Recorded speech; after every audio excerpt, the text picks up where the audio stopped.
Vous ne désirerez point la maison de votre prochain, et vous ne désirerez point sa femme, ni son serviteur, ni son bœuf, ni rien de ce qui lui appartient. Le christianisme nous interdit ici en effet deux sortes de désirs qui renferment presque tous les désirs coupables que nous pouvons former. Les désirs charnels, qui ont pour objet les plaisirs défendus et dégradants pour notre nature, et cette autre concupiscence des biens de la terre, qui est encore la source de tant d'injustice et de désordre dans le monde. Voilà donc tous ces maux attaqués dans leur principe, puisque le désir qui les précède toujours et les occasionne est interdit comme coupable. La loi divine apparaît dès lors aux chrétiens dans toute sa beauté et portant l'empreinte et comme le reflet de son auteur. On ne la confondra plus avec les préceptes humains toujours si imparfaits. Elle sera comme un miroir où nous apprendrons à connaître tous les défauts et tous les vices de notre nature et en même temps la perfection à laquelle nous sommes appelés et les moyens propres à nous y conduire. Nous entendons par concupiscence, en général, un certain mouvement de l'âme qui nous porte à désirer les choses agréables qui ne sont pas à notre disposition. Ce sentiment peut n'être pas coupable lorsqu'il s'exerce sur des objets légitimes, mais le péché de nos premiers parents qui a corrompu et vicié la source de nos désirs les entraîne bien souvent au-delà de leurs justes limites. C'est donc ici surtout ce que l'apôtre appela la concupiscence de la chair, dont les mouvements sont contraires à la raison et à la loi divine.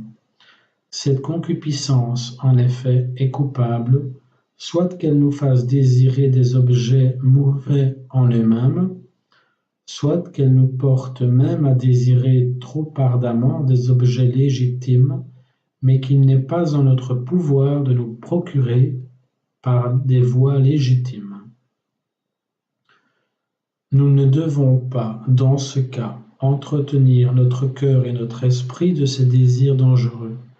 Ainsi, la religion chrétienne, pleine de sagesse, contribue par cette apparente rigueur à nous éviter des regrets inutiles, à nous préserver des plus grands dangers, en exigeant de nous que nous ne désirions que les biens véritables, ou ceux du moins qu'on peut se procurer et posséder, sans blesser la justice, sans porter atteinte à la vertu.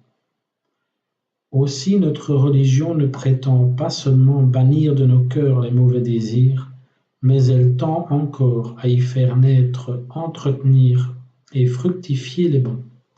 C'est ainsi qu'après nous avoir défendu l'avidité des richesses, elle nous enseigne même le détachement, la soumission parfaite dans la pauvreté. Au désir d'élévation, d'ambition, elle oppose l'obéissance et l'humilité. Au désir d'indépendance, celui de la soumission et du parfait accomplissement de la volonté divine, qui doit être l'objet de nos supplications journalières.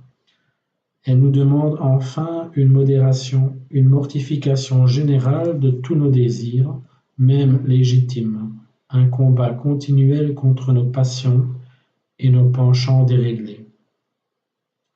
Voilà ce qu'exige de nous le christianisme, et si nous pouvions descendre dans tous les détails, à quelle perfection ne verrions-nous pas sa morale s'élever par ce seul précepte, comme la justice, la bonté, la grandeur, la générosité viendraient rectifier et perfectionner nos désirs qui seront appréciés par ce Dieu de toute justice. Si le désir coupable peut craindre souvent de sa part un châtiment égal à celui de l'action, la bonne volonté aura aussi droit à la récompense.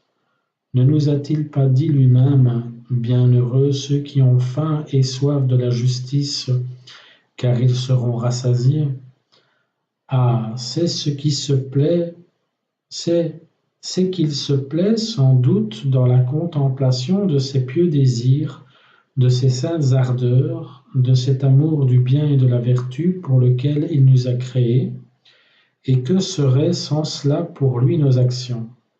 A-t-il besoin de nos bras, de nos yeux, de notre esprit, de notre mémoire, de notre intelligence? Et leurs opérations peuvent-elles avoir à ses yeux quelque prix sans nos cœurs? Vous donc, que la jeunesse, la faiblesse, la pauvreté, la maladie, le manque d'instruction peut-être empêchent de tenter de grandes choses et retiennent quelquefois dans une sorte d'inaction. Souvenez-vous que vous avez tous une même offrande à lui faire, la seule qu'il apprécie, celle de votre cœur. Ainsi, tandis que dans les persécutions des premiers siècles de l'Église, un nombre de victimes étaient choisies pour verser leur sang pour Jésus-Christ, d'autres victimes, ignorées des persécuteurs, non moins agréables à Dieu, remportaient aussi, par leurs vœux, la palme du martyre. Ainsi, tandis que de zélés missionnaires de notre saint évangile vont porter au loin la connaissance du nom de Jésus-Christ, une jeune vierge, un jeune homme, par ses vœux et ses prières, pourra être associé à ce saint ministère et en produire en quelque sorte les fruits.